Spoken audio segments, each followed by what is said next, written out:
지난번 강의 보니까 스카우트 제의 받으시겠던데 어떠세요? 실제로 스카우트 제의 오면 아, 저는 몸과 마음을 선거관리위원회에 바치도록 하겠습니다.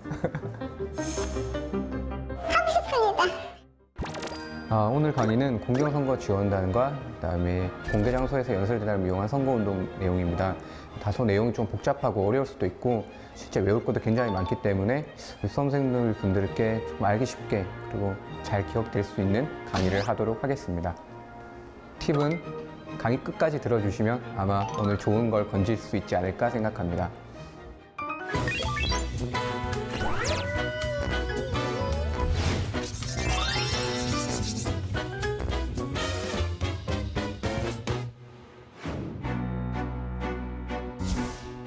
오보자, 준비는 끝냈나? 네, 하지만 너무 이른 것 아닐까요? 조금 더 있다가 이왕 할 거라면 하루라도 일찍 하는 것이 나아. 슬슬 김인턴도 이 세계의 룰을 배워야지. 결국 그래야만 하는 것인가요? 김인턴이 직접 선택한 일이야.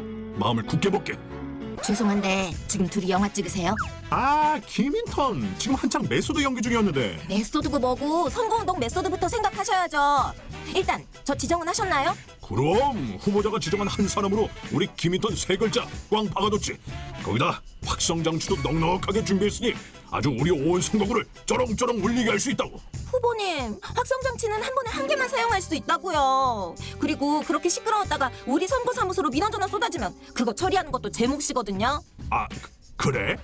자자자, 김인턴 릴렉스 하라고. 릴렉스. 확성장치는 한 번에 딱 한 개. 공원이랑 시장도 수업에 다 끝났으니까 이제 김인턴의 화려한 끼를 자랑할 일만 남았다고. 뭐하면 내가 붐바스틱도 틀어줄까? 아, 오보자님, 이거 장기자랑 아니라 선거운동이라고요. 알았어. 자, 가자고. 어?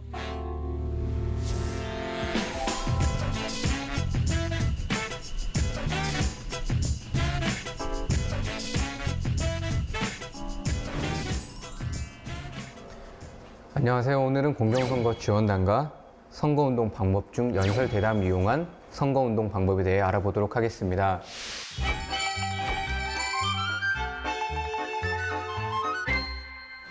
공정선거지원단이라고 하면 용어 자체가 굉장히 생소합니다. 혹시 뭐 강의 들으시는 분들 중에 공정선거지원단이라는 용어를 오늘 말고 그 전에 들어보신 분 있으신가요? 아마 없으실 겁니다. 왜냐하면 이것은 저희 선거관리위원회에서 소속되어서 근무하시는 분들을 지칭하는 용어이기 때문에 공정선거지원단의 용어 자체가 조금은 생소하게 들릴 텐데요. 그러니까 쉽게 말씀드리면 공정한 선거를 지원하는 사람이다.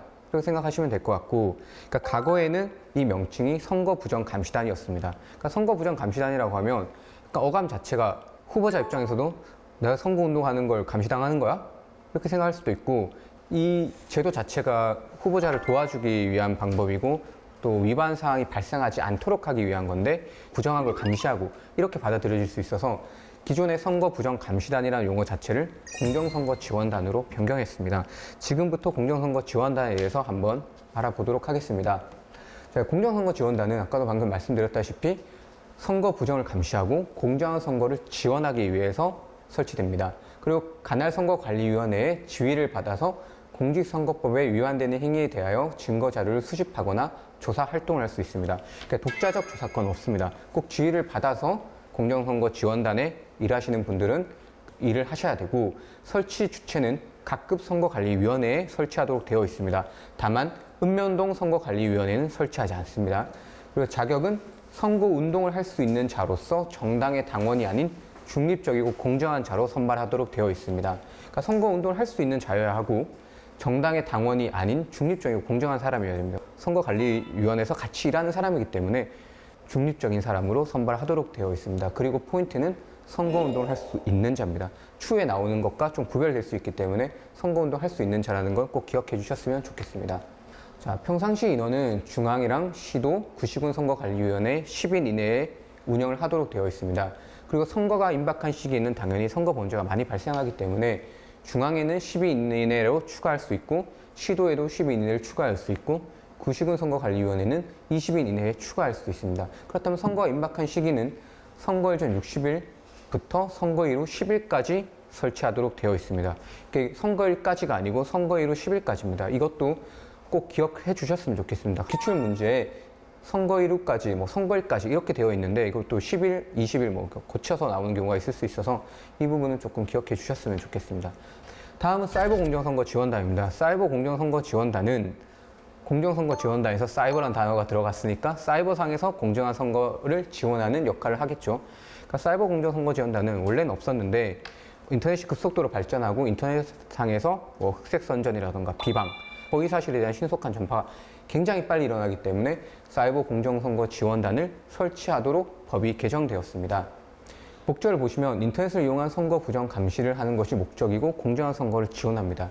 이것은 공정선거 지원단과는 별개로 설치하는 것입니다. 설치 주체도 중앙에는 상시 설치하도록 되어 있고 시도선거관리위원회는 선거가 임박한 시기에 설치하도록 되어 있고 구시군 선거관리위원회는 설치하지 않습니다. 그리고 자격은 정당의 당원이 아닌 중립적이고 공정한 사람으로 선발합니다.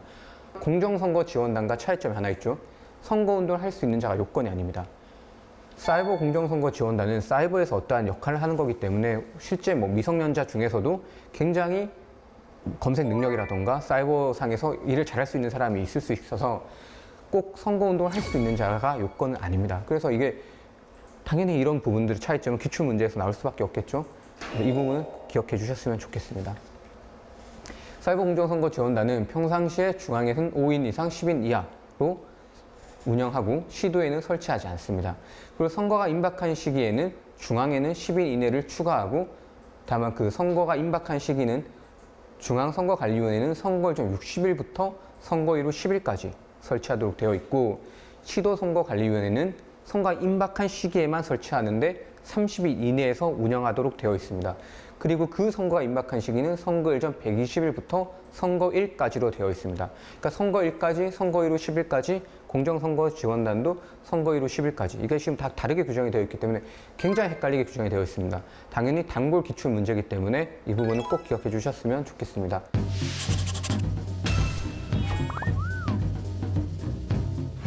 다음 OX 퀴즈입니다. 이제 공정선거 지원단은 소속원에 대하여는 수당 또는 실비를 지급할 수 없다. 당연한 내용입니다. 이건 당연히 일을 하시는 분들이기 때문에 수당과 실비를 지급할 수 있도록 규정이 되어 있습니다. 틀린 질문입니다.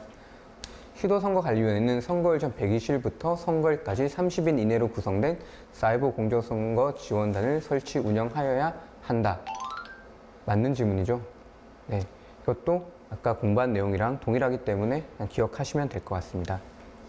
네, 다음 보시면 사이버 공정선거 지원단은 선거운동을 할 수 있는 자로서 정당의 당원이 아닌 중립적인 사람으로 구성한다. 틀린 질문입니다. 그러니까 선거운동을 할 수 있는 자가 요건이 아니기 때문에 그건 틀린 질문입니다.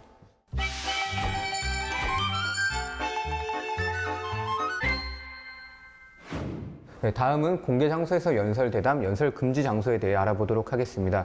첫 번째 강의 때도 말씀드렸다시피 우리가 보통 선거운동이라고 하면 가장 먼저 머릿속에서 떠올리는 장면 중에 하나가 바로 공개 장소에서 연설 대담인데요. 그러니까 후보자가 트럭에 올라타서 이제 자기 이름 연호하고 자기 뽑아달라고 얘기하고 이런 모습들이 가능한 이유가 지금부터 배우는 79조 공개 장소의 연설 대담부터 해서 지금부터 배우는 내용들이 그것이 가능하게 된 허용 조문입니다. 지금부터 이것에 대해서 한번 상세하게 알아보도록 하겠습니다. 공개 장소 연설 대담입니다. 공개 장소 연설 대담은 후보자는 선거운동 기간 중에 소속 정당의 정강 정책이나 후보자의 정견, 그 밖에 필요한 사항을 홍보하기 위하여 공개 장소에서 연설 대담을 할 수가 있도록 규정이 되어 있습니다. 하지만 여기서도 비례대표 국회의원 후보자 및 비례대표 지방의원 후보자는 제외되도록 되어 있습니다. 이렇게 제외되어 있는 것들은 항상 꼼꼼하게 살펴보시고 이것들은 반드시 시험에 출제된다고 보시면 될 것 같습니다. 그 연설 대담을 할 수 있는 자는 후보자, 선거사무장, 선거연락소장, 선거사무원, 후보자 등이 선거운동을 할 수 있는 사람 중에서 지정한 사람입니다. 그러니까 지정하는 방법에 대해서는 별도로 규정이 없기 때문에 선거운동을 할 수 있는 사람이라면 연설 대담을 할 수 있다고 생각하시면 될 것 같습니다. 그 장소 방식은 도로변, 광장, 공터, 주민회관, 시장 또는 점포, 그 밖에 중앙선거관리위원회가 규칙으로 정하는 다수인이 왕래하는 공개 장소를 방문하여 정당이나 후보자에 대한 지지를 호소하는 연설을 하거나 청중의 질문에 대답하는 방식으로 대담을 할 수가 있습니다. 공개 장소에서 연설 대담에는 특례가 있습니다. 동시 선거에 있어서는 같은 정당의 추천을 받은 2인 이상의 후보자는 한 장소에서 연설 대담을 공동으로 할 수가 있습니다. 제가 전 수업 시간에도 말씀드렸지만 공직선거법상 선거운동에 특례가 몇 가지 규정이 되어 있는데 그나마 조금 그래도 살펴보셨으면 좋겠다고 생각하는 조문이 뭐 이거 하나 정도 있고요. 그다음에 101조를 한번 보시면 타연설회 등의 금지입니다. 이것은 공개장소 연설 대담과 맥락을 같이 하는 건데요. 누구든지 선거의 기간 중 선거에 영향을 미치게 하기 위하여 이 법의 규정에 의한 연설 대담 또는 대담 토론회를 제외하고는 다수인을 모이게 하여 개인 정견 발표회, 시국 강연회, 자담회 또는 토론회, 기타의 연설회나 대담 토론회를 개최할 수 없다고 규정되어 있습니다. 이것은 공개장소 연설 대담을 무제한으로 허용하게 되면 실제 선거 과열이나 뭐 또 금권 선거 같은 문제점이 발생할 수 있기 때문에 이 법에 의해서 이 법에서 정한 것 이외에는 못하도록 규정이 되어 있는 것입니다. 공개장소 연설 대담을 하면 기본적으로는 육성으로 하는 것을 전제로 하고 있습니다. 그래서 공개장소 연설 대담에서 자동차 및 학성 장치를 이용하는 경우에는 몇 가지 제한이 있습니다. 그래서 보시면 뭐 몇 대를 사용할 수 있는지 이게 각 선거마다 구분되어서 규정이 되어 있습니다. 한번 보시면 대통령 선거는 후보자와 시도 및 구시군 연락소마다 각 한 대, 각 한 조, 그러니까 자동차 각 한 대와 학성장치 각 한 조를 사용할 수 있다고 되어 있고, 지역구 국회의원 선거 및 시도지사 선거는 후보자와 그 구시군 선거 연락소마다 각 한 대, 각 한 조 사용할 수 있도록 되어 있고, 지역구 지방의회 의원 선거 및 자치구 시군의 장 선거는 후보자마다 한 대, 한 조, 4개 이상 선거의 동시 실시에 관한 특례에서는 지역구, 자치구, 구시군 의원 선거의 후보자는 자동차 한 대와 휴대용 학성장치 한 조를 사용할 수 있도록 규정이 되어 있습니다. 그리고 학성장치 사용 제한은 누구든지 이 법의 규정에 의한 공개장소에서 연설 대담 장소 또는 대담 토론회장에서 연설 대담, 토론용으로 사용하는 경우를 제외하고는 선거운동을 위하여 학성장치를 사용할 수 없다고 하고 있습니다. 이것들을 한번 보시면 자동차를 많이 사용하거나 또 학성장치를 많이 사용하게 되면 결국에는 선거 공해라던가 또 소음 발생 그리고 가열 선거 이런 것들로 이어질 수 있기 때문에 이러한 제한을 둔 것이라고 보시면 될 것 같습니다. 자동차 및 학성장치는 구체적으로 살펴보시면 휴대용 학성장치는 연설 대담용 차량이 정차한 외의 다른 지역에서 사용할 수 없도록 되어 있습니다. 그리고 차량 부착용 학성장치와 동시에 사용할 수 없습니다. 그러니까 이것도 어떤 건 사용할 수 있고 어떤 건 사용할 수 없는지가 시험에 굉장히 많이 나오기 때문에 다시 보시면 정차한 외의 다른 지역에 사용할 수 없고 동시에 사용할 수 없음. 이건 반드시 외워주셔야 됩니다. 그리고 자동차에 부착된 학성장치를 사용함에 있어서 학성 나발수는 한개를 넘을 수 없다. 그러니까 학성 나발수를 두세 개 할 수 없도록 규정을 해서 이것도 소음 규제를 하고 있는 것입니다. 그리고 자동차와 학성장치에 선거 벽보, 선거 공보, 선거 공약서 및 후보자 사진을 붙일 수가 있도록 되어 있고, 후보자 등은 다른 사람이 개최한 옥내 모임에 일시적으로 참석하여 연설 대담을 할 수 있으며 이 경우 그 장소에 설치된 학성장치를 사용하거나 휴대용 학성장치를 사용할 수 있습니다. 이것도 없다고 이제 기출 질문이 굉장히 많이 나오는데 보통 자연스럽게 읽으면 이제 정도 되면 없겠구나라고 생각할 수 있지만 휴대용 학성장치를 사용할 수 있도록 규정이 되어 있습니다. 이것도 꼼꼼하게 살펴보실 필요가 있습니다. 녹음기 녹화기도 마찬가지입니다. 그러니까 자동차 학성장치의 수를 제한한 것처럼 녹음기 녹화기도 공직선거법에서는 일정 수를 제한을 하고 있습니다. 대통령 선거를 한번 보시면 후보자와 선거 연락소마다 각 한 대, 지역구 국회의원 선거 및 시도지사 선거 후보자와 선거 연락소마다 각 한 대, 지역구 지방의회 의원 선거 및 자치구 시군장 선거 후보자마다 한 대 이렇게 규정이 되어 있고, 자동차 학성장치 녹음기 녹화기에는 표지를 반드시 부착을 하도록 되어 있습니다. 아까도 말씀드렸다시피 수를 제한하고 있는데 그러면 이 수를 제한만 하고 있으면 알 수가 없으니까 반드시 표지를 부착해서 그 수에 맞게 지금 우리가 사용을 하고 있구나. 이걸 선거관리위원회도 알고 다른 후보자도 알 수 있도록 이렇게 표지를 부착을 하도록 되어 있습니다. 그걸 사용할 수 있는 때는 후보자 등이 공개 장소에서의 연설 대담을 하는 때, 후보자 등이 연설 대담을 하기 위하여 자동차를 타고 이동하는 때, 후보자 등이 해당 공개 장소 연설 대담용 자동차 주위에서 준비 또는 대기하고 있는 때, 이때 사용할 수 있습니다. 그러니까 그래서 우리가 흔히 선거 기간에 좀 많이 보시면 길거리에서 많이 볼 수가 있습니다. 그러니까 이동 중에 선거 로고송이 들린다거나 후보자 화면이 나와서 선거 공약을 발표하는 그런 것들이 가능한 이유가 이 조문 때문이라고 생각하시면 될 것 같습니다.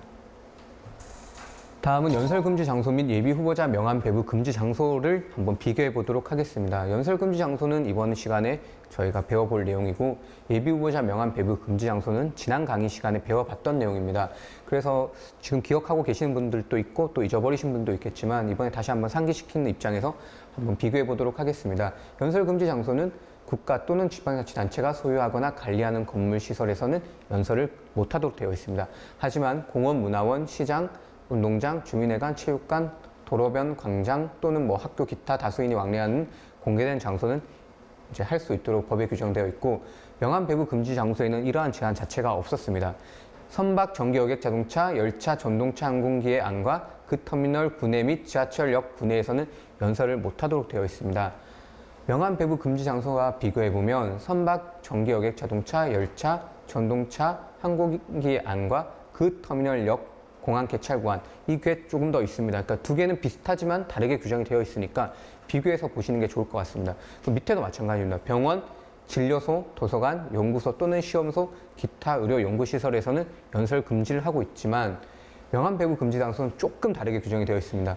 병원, 종교시설, 극장의 옥내 극장 옥내는 뭐 대관 등으로 해당 시설이 본래 용도 외의 용도로 이용되는 경우는 제외하도록 규정이 되어 있습니다.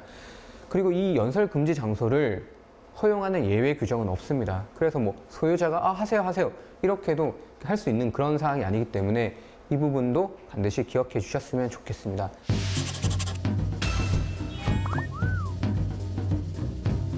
병원, 진료소, 도서관, 연구소 또는 시험소, 기타 의료 연구시설이라 하더라도 당해 시설의 소유권자나 법률상 관리인의 허가를 얻은 경우에는 공직선거법상의 연설 대담을 할 수 있다. 아니죠. 없죠. 이거는 방금 말씀드렸다시피 어떠한 경우라도 예외 규정은 없습니다. 그렇게 할 수가 없습니다. 지역구 국회의원 후보자와 비례대표 국회의원 후보자는 공개 장소에서 연설 대담을 통한 선거운동 가능 여부에 차이가 있다. 답이 뭐죠? 당연히 차이가 있죠. 아까 말씀드렸다시피 비례대표 국회의원 후보자는 공개 장소 연설 대담 주체가 아니기 때문에 두 개는 당연히 차이가 있을 수밖에 없습니다.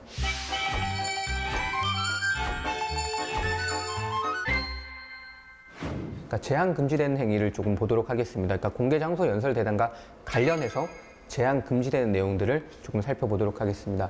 자동차를 이용한 선거운동 제한에 대해서 먼저 보도록 하겠습니다. 원칙은 누구든지 자동차를 사용하여 선거운동을 할 수 없습니다. 하지만 예외로 79조에 따른 연설대담 장소에서 자동차에 승차하거나 선거 벽보 등을 부착하여 사용하는 경우는 가능하도록 하고 있고 정당 후보자 선거사무장 또는 선거연락소장이 관할 선거관리위원회가 교부한 표지를 부착한 자동차와 선박에 선거 벽보, 선거 공보 및 선거 공약서를 부착하여 운행하게 하는 경우도 가능합니다. 여기도 수량이 좀 제한이 있는데요. 대통령 선거와 시도지사 선거는 선거사무소와 선거연락소마다 각 5대와 5척 이내에 할 수 있고 지역구 국회의원 선거와 자치구 시군장 선거는 후보자마다 각 5대 5척 이내로 할 수 있고 지역구 시도의원 선거는 후보자마다 각 2대와 2척 이내로 할 수 있고 지역구 자치구 시군 의원 선거는 후보자마다 각 1대 각 한 척을 할 수 있도록 되어 있습니다.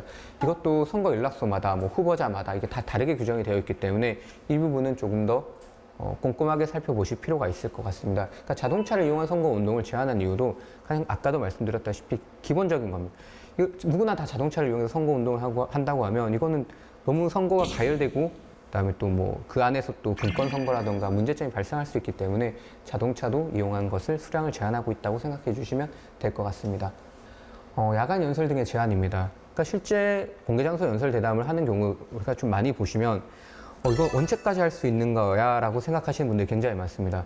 이렇게 보시면 지금 후보자가 연설을 하고 있구나. 로고송도 나오네? 근데 도대체 언제까지, 몇 시까지, 몇 시부터 몇 시까지 할 수 있는 거야? 이거 상시 가능한 건가? 낮에도 가능한가? 아침에도 가능한가? 이런 것들을 굉장히 궁금해 하시는 분들이 많이 있고 이걸 한 번이라도 이제 좀 꼼꼼하게 살펴보신 분들은 이러한 시간이 몇 시부터 몇 시까지 안 되고 이것들을 알 수가 있고 그걸 지금 그전에 알지 못하신 분들이라도 지금 관심을 갖고 한번 저랑 함께 살펴보도록 하겠습니다. 그러니까 시간 제한이 없는 경우에는 방송시설을 이용하여 이 법의 규정에 의한 연설 대담과 대담 토론을 개최하는 경우에는 시간 제한이 없습니다. 하지만 방송시설을 이용하지 않고 이 법의 규정에 의한 연설 대담과 대담 토론을 개최하는 경우 공개 장소에서의 연설 대담에 있어서 휴대용 확성 장치만을 사용하는 경우는 오후 11시부터 다음날 오전 6시까지 제한이 됩니다. 그리고 공개 장소에서 연설 대담을 차량 부착용 확성 장치를 사용하여 실시하는 경우에는 오후 10시부터 다음날 오전 7시까지는 할 수가 없습니다. 그리고 공개 장소에서 연설 대담에 있어서 법 제79조 제10항에 따른 녹음기와 녹화기를 사용하는 경우에도 오후 9시부터 다음날 오전 7시까지는 할 수가 없도록 규정이 되어 있습니다. 이것도 야간 언제부터 언제까지가 시간이 제한되어 있는지를 조금 꼼꼼하게 살펴보셨으면 좋겠습니다. 연설회장에서의 소란 행위 등의 금지입니다.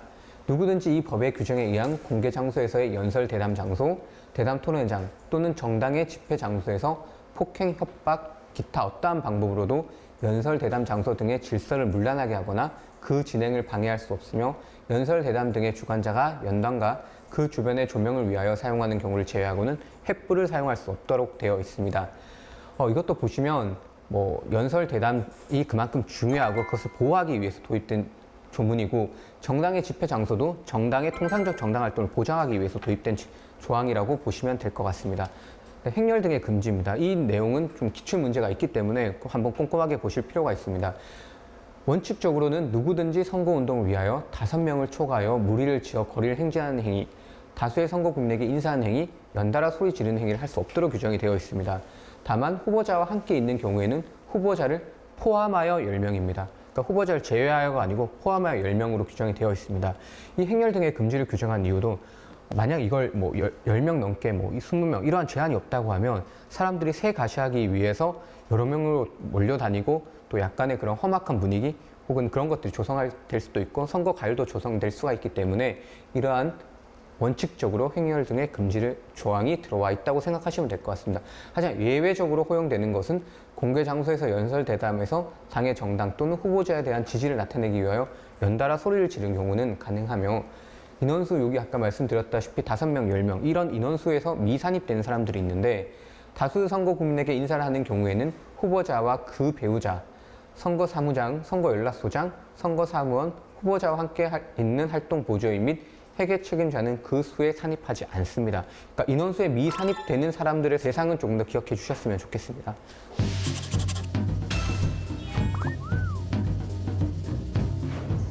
다음 OX 퀴즈입니다. 선거운동 기간 동안 후보자의 선거사무원들로만 구성된 5인이 선거운동 위하여 거리를 행진하는 행위는 허용된다.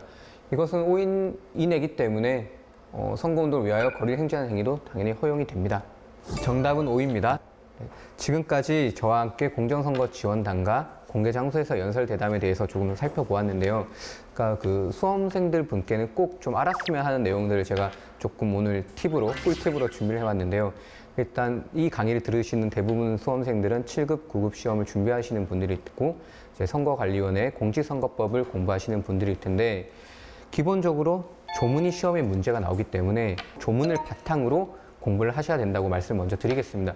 그래서 조문을 볼 때 어떻게 보셔야 되는지를 제가 조금 먼저 말씀을 드리겠습니다. 조문을 보시면 할 수 있다, 하여야 한다 이런 내용들은 반드시 시험 문제에 꼭 나오기 때문에 꼭 기억을 해주셨으면 좋겠습니다.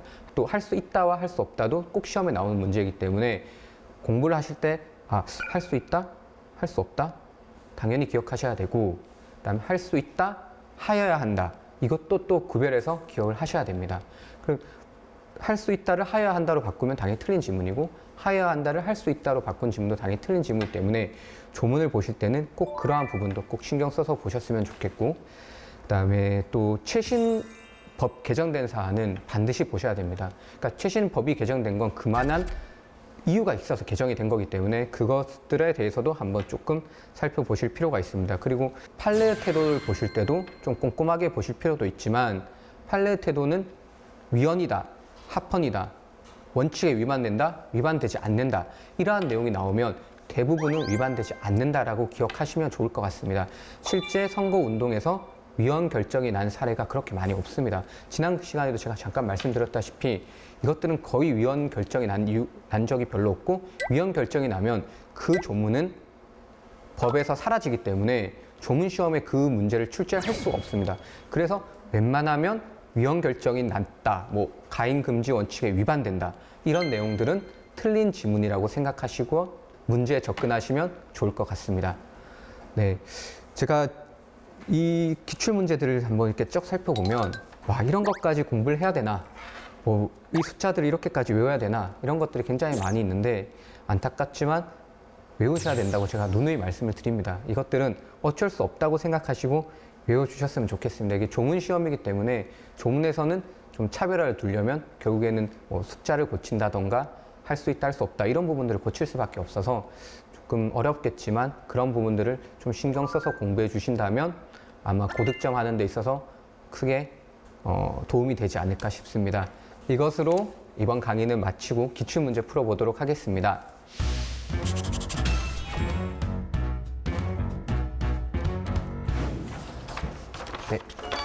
기출문제 풀어보도록 하겠습니다.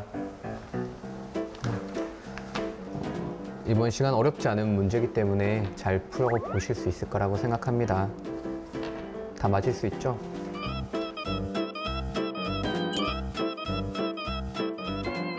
기출문제 풀어보도록 하겠습니다. 먼저 1번입니다. 공정선거 지원단 및 사이버 공정선거 지원단에 대한 설명으로 옳지 않은 것은 1. 읍면도 선거관리위원회를 제외한 각급 선거관리위원회는 선거 부정 감시하기 위하여 공정선거 지원단을 둔다. 네, 맞는 질문이죠. 중앙선거관리위원회는 원칙적으로 5인 이상 10인 이하로 구성된 사이버 공정선거 지원단을 설치 운영하여야 한다. 맞는 질문이죠. 사이버 공정선거 지원단은 선거운동을 할 수 있는 자로서 정당의 당원이 아닌 중립적인 사람으로 구성한다. 그러니까 선거운동을 할 수 있는 자로서 이 부분은 틀린 질문이기 때문에 정답은 3번입니다. 공정선거 지원단과 사이버 공정선거 지원단은 관할 선거관리위원회의 지휘를 받아 공직선거법에 위반되는 행위에 대하여 증거자료를 수집할 수 있다. 지휘를 받아서 증거자료를 수집할 수 있습니다. 공개장소 연설대담에 관한 설명 중 옳은 것은 1번 후보자는 선거운동 기간 중에 소속 정당의 정강 정책이나 후보자의 정견, 그 밖에 필요한 사항을 홍보하기 위하여 공개장소에서 연설대담을 할 수 있다. 하지만 이 후보자를 잘 보셔야죠. 비례대표 국회의원 후보자 및 비례대표 지방의원 후보자를 포함하지 않습니다. 제외됩니다. 그래서 1번은 틀린 질문이고 자치구 구시군 장선거에 있어서 자동차와 이에 부착된 학성장치 및 휴대용 학성장치를 선거사무소와 선거연락소마다 각 한 조를 사용할 수 있다.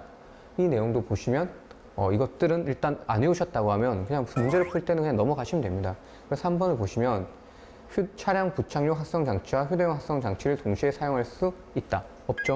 사용할 수 없습니다. 3번은 틀린 질문입니다.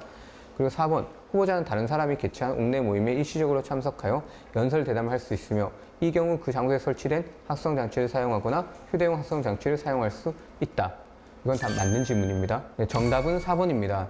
2번은 아까 저희가 안 풀고 넘어갔었는데 실제 시험에서도 각 한 대와 각 한 조 이런 것들을 못 외우셨다 하더라도 당황하지 마시고 4번이 옳은 것이기 때문에 2번은 틀린 질문입니다. 각 한 대, 각 한 조가 아닙니다. 정답은 4번입니다. 다음 문제 보시겠습니다. 공직선거법상 금지 제한에 대한 설명을 옳지 않은 것은 1번 누구든지 이 법의 규정에 의한 공개장소에서 연설대담 장소 또는 대담 토론회장에서 연설대담 토론용으로 사용하는 경우를 제외하고는 선거운동을 위하여 학성장치를 사용할 수 없다. 맞는 질문이죠. 누구든지 자동차를 사용하여 선거운동을 할 수 없다. 다만 79조에 따른 연설대담 장소에서 자동차에 승차하여 선거운동을 하는 경우와 같은 조 제6항에 따른 선거벽보 등을 자동차에 부착하여 사용하는 경우에는 그러하지 아니한다. 맞는 질문이죠. 누구든지 선거운동을 위하여 5명을 초과하여 무리를 지어 거리를 행진하는 행위를 할 수 없다. 하지만 가로를 꼭 보셔야 됩니다. 이 기출문제에서는 가로에도 틀린 지문이 있기 때문에 후보자와 함께 있는 경우 후보자를 제외하고 10명이라고 되어 있는데 아닙니다. 10명이 아니고 제외하고가 아니고 포함하고입니다. 그러니까 빠르게 읽다 보면 이런 부분들을 놓치게 되는데 알고도 틀리는 지문들이 3번 지문 같은 것들이 그냥 급하게 읽다 보면 틀리는 지문이라서 이런 것들은 시험 문제에서 시험 장소에서도 꼼꼼하게 한번 보셔야 할 필요가 있습니다. 4번 보시죠. 제79조에 따른 공개장소에서 연설대담을 하는 경우 오후 9시부터 다음날 오전 7시까지 같은 조 제10항에 따른 녹음기, 녹화기를 사용할 수 없다. 이것도 아까 배운 내용이긴 한데 못 외웠다 하셔더라도 이 둘 중에 하나만 알고 계시면 답은 찾을 수 있을 거라고 생각합니다. 오늘은 그 공정선거 지원단과 공개장소에서 연설대담에 대한 내용을 좀 배워보았는데요. 다소 좀 외울 것도 많고 어렵고 또 평소에 느끼는 거랑은 좀 다른 부분들이 굉장히 많이 있기 때문에 당황하셨을 수도 있을 것 같습니다. 하지만 제가 좀 전에 말씀드렸던 그 수험생들이 좀 알아줬으면 하는 그런 공부 방법이라던가 그런 것들을 잘 접목시켜가지고 잘 공부해 주셨으면 좋겠습니다. 네, 이번 시간은 이것으로 마치도록 하겠습니다.